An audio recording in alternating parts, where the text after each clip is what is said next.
Hi, I'm C-Tom, and in this video, I'm going to be breaking down the combat skills from the Cyberpunk Red tabletop role-playing game. I've already done 2 videos about Cyberpunk Red, both of them were about character creation. In the first video, I went through and created a solo from scratch, picking all of his stats and skills, while in the second video, I went and rolled up his background. But in that first video, I didn't talk very much about why I was choosing the skills that I was choosing. So in this video, I want to at least address how I look at all the combat skills in Cyberpunk Red, what they do, what I think about them, and then there's a little bit of a rant at the end, but that's at the end. For now, let's just start with talking about what are the combat skills, or at least what do I consider combat skills. That's brawling, martial arts, melee weapons, handguns, shoulder arms, archery, heavy weapons, and autofire.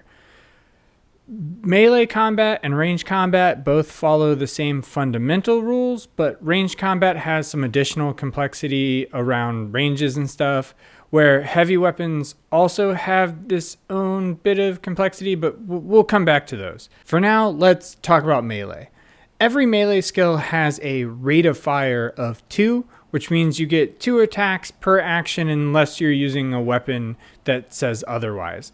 Looking at page 176 in the core rulebook, every melee attack is a skill roll against the target's evasion roll, and if you beat their roll, you deal damage. Now, every melee skill does damage in its own way. So brawling just does damage straight up based on your body stat. At 3 body, you'll roll 1d6 for damage, all the way up to, if you have an 11 or higher, you'll get a whole 4d6 for damage, and there's a table that has the damage rolls in between.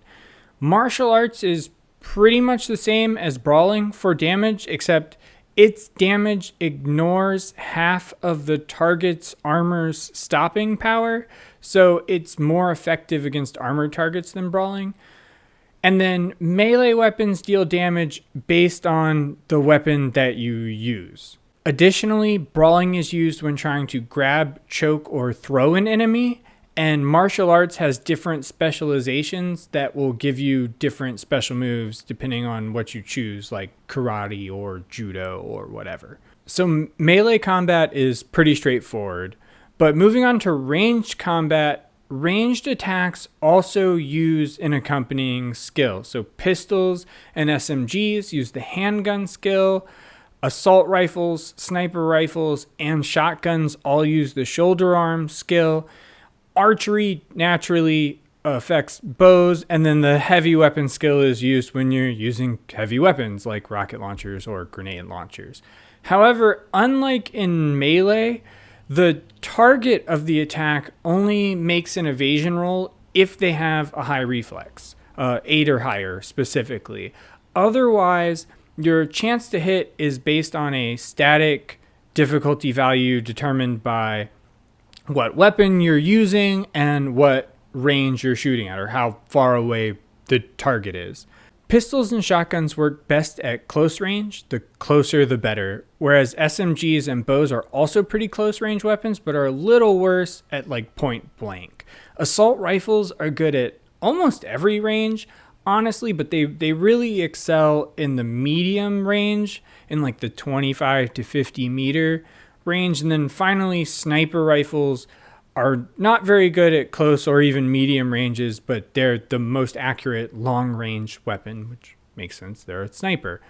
Different weapons can also have different properties. They might have different rates of fire, like a heavy pistol and a very heavy pistol both use the pistol skill, both use the pistol ranges, but a heavy pistol does less damage with 2 shots per action, where a very heavy pistol does more damage, but with 1 shot per action.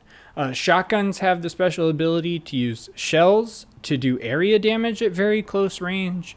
And then assault rifles and SMGs have a property called Autofire. Autofire is laid out on page 173. It's a special firing mode for assault rifles and SMGs that has its own skill, its own difficulties at different ranges, and even its own way of doing damage based on your roll versus the difficulty value.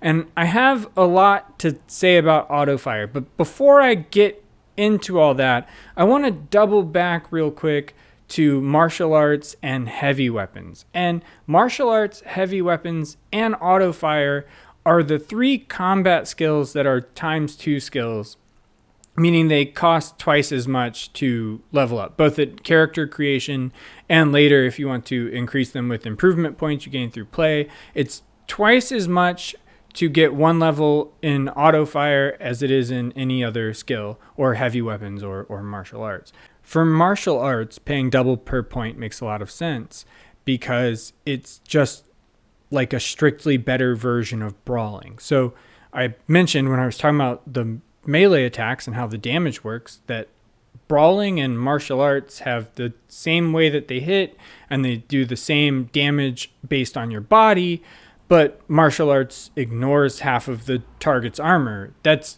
significantly more powerful than brawling, and in addition, martial arts unlocks these special martial arts moves that regular brawling doesn't gain access to. So, okay, paying double for that skill, cool, and it has a lot of flavor too. Like, I'm not just a boxer, I know karate or judo or taekwondo. It makes sense. The heavy weapon skill is really an oddball. Heavy weapons are very powerful, like rocket launchers do more damage than any other standard weapon in the game, but unlike every ranged attack skill, heavy weapons never really miss. If you roll too low, your shot goes wide, but at least rules as written, it'll still explode somewhere within the explosion radius of where you aimed. So whatever was at the center of where you aimed is still going to get hit by the explosion pretty much no matter what your roll is. So it's a little strange that this skill costs twice as much because even though heavy weapons are really powerful, they're really powerful kind of regardless of your skill level. However, the skill does have some use because just because it hits within the explosion radius doesn't mean that that's accurate enough for you to be able to use it. It might be too reckless to fire a rocket launcher inaccurately. That makes sense. And also heavy weapons do have a special property where if the target has a high enough reflex, they can try to roll evasion against your attack roll. And if it's high enough, they avoid the explosion completely. So having a higher skill in heavy weapons is going to make it harder for very agile enemies to get out of the way of the explosion. So a little weird that it costs ×2, but heavy weapons are super powerful. I kind of get it.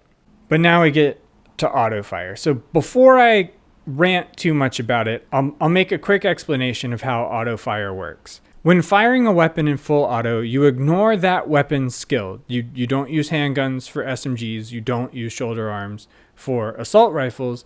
Instead, you make an Autofire roll against a more difficult DV than the normal range DV for that weapon.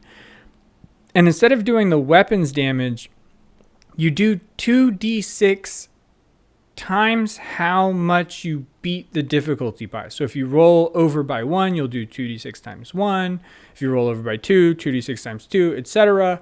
Except it's also capped at ×3 for SMGs or ×4 for assault rifles. So you can never, even if you roll 6 over with your Autofire roll, you're never going to be multiplying by 6. Additionally, full auto consumes 10 ammo from the weapon's magazine, and you cannot fire in full auto if you don't have at least 10 rounds in the weapon. You also can't make aimed shots when firing in full auto, meaning you can't aim for the head, whereas normally when you're making an attack, you can take a -8, aim for the head, and if you hit, you deal double damage. That is not an option with full auto. At first glance, this skill looks great. A single skill that enables you to do up to 2d6 times 4 damage with an assault rifle, which is more than an assault rifle can normally do. It's actually as much as a rocket launcher can do if you consider 8d6 and 2d6 times 4 the same, which they're not quite, but basically. It also allows you to do 2d6 times 3 with an SMG, which is a concealable weapon, which is a massive amount of damage for a concealable weapon in this game. So it looks good. It works with both SMGs and assault rifles, concealable and non-concealable weapons, which gives you a lot of versatility. It feels like, okay, paying twice for this skill seems kind of okay. And if we were to stop there, it might be. Unfortunately, the numbers spell disaster for Autofire. It really only even competes with other weapon skills against well-armored targets at a very specific range, specifically 7 to 12 meters for SMGs or 13 to 25 meters for assault rifles. The other range DVs are just too punishing for a starting character, even with the maxed 14 base that they could get from an 8 reflex plus a 6 Autofire. And while you could do better with higher skills by spending improvement points on Autofire, the problem is that if you could put all of those points into a skill to go past the 6 to get a 7, 8, 9 in the skill and really have a really high base roll, with the other weapon skills you can just start going for headshots and dealing double damage. And it still competes with Autofire, outperforms Autofire at high skills, at low skills, and especially against lower armored targets, the higher rate of fire stuff takes off. Autofire just doesn't compete with the other weapon skills except in very niche scenarios. Additionally, because your critical hits or critical injuries are based on your damage roll, specifically, no matter how many dice you roll for damage, if 2 or more of them come up as 6, you deal a critical injury. So critical injuries, inflict the injury, which gives some detriment to the enemy, and they also do a flat 5 extra damage that ignores armor. So that's 5 damage that ignores stopping power. That's pretty strong. However, because Autofire doesn't use the weapons damage and always uses 2d6 times some multiplier, it means that Autofire has the worst critical hit chance of everything that can critically hit. An assault rifle in full auto has a critical injury chance of less than 3%, whereas when fired normally, it's almost 20%. All of these factors combine to make Autofire a really underwhelming skill. And I know I'm kind of ranting, and I'm frustrated about this because I fell for it. I feel like I was tricked by the game. I made my first character for Cyberpunk Red, and I was looking at all of the skills, and I see Autofire is one of the combat skills, and it costs double. I'm like, wow, it must be really good. I take a quick glance at the rules. Oh, it can use like concealable weapons and assault rifles, which are the best weapons, or the best firearms at least. And I'm like, this is great. It has to be great. Martial arts cost double, and it's great. Autofire costs double. It'll be great. And I put a ton of my points into it. I put 12 points to get the 6 points in Autofire. Out of you only get 60 flex points when you're making your first character. So that's a fifth of my whole character goes into Autofire. And then I get into the first couple combats and it feels terrible. So I'm ranting about this so that at least if someone else is choosing Autofire, they have more of the information going into it and don't feel the way I feel, which is like I kind of just want to change my character. It feels kind of scuffed because I'm a solo in a small party who's really supposed to be like the combat guy, and I'm not very good at combat. So while Autofire does excel in very niche situations, specifically the situation where you need a concealable weapon to fight armored enemies in close but not too close range, that's its niche. It's the best at that. But that really doesn't feel like enough to justify spending double the points for this skill. I do want to take a moment here to call myself out because I've been complaining here that Autofire is suboptimal. However, this is a role-playing game and not even a super heavily combat focused one at that, it's okay to make a character that is fun and flavorful and not necessarily the most effective killing machine. But I do think that the Autofire skill merits some criticism because it's really a combat only skill. It's hard to imagine a scenario where having taken points in Autofire instead of a different weapon skill, or even just two different weapon skills, because again, it cost double.